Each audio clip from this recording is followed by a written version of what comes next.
Okay, we'll give this booster plug. This is the steepest hill along here,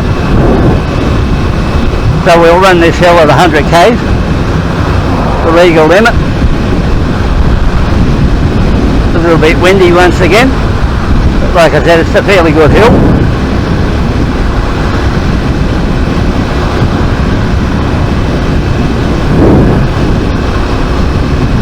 And it's pulling the hill quite easy.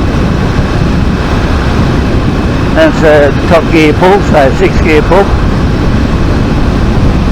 And once again, running nice and smooth.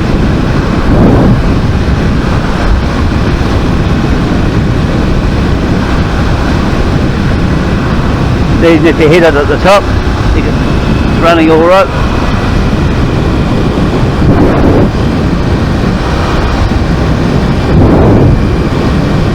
Yes, I'll have to pull in for fuel now and see how it went. This tank's just about exhausted.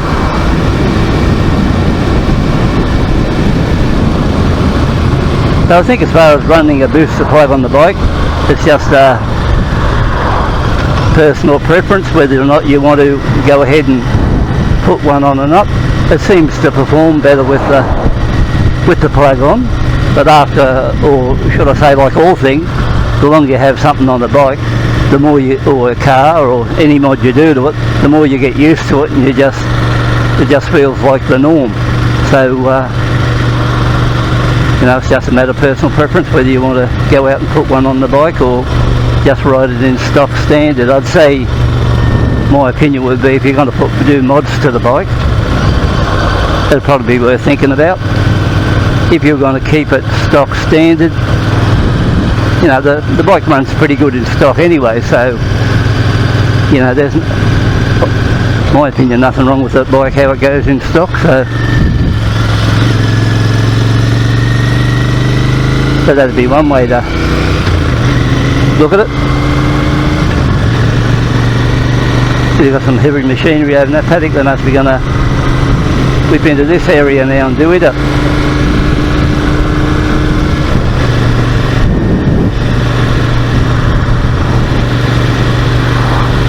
Yeah, so that's about it on the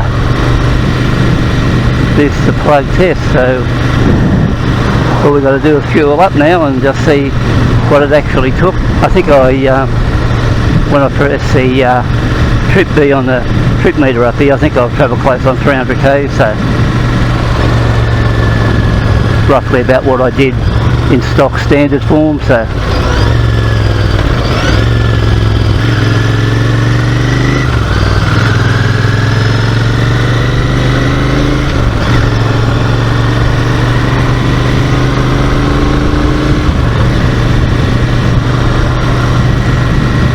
it's all good in that respect.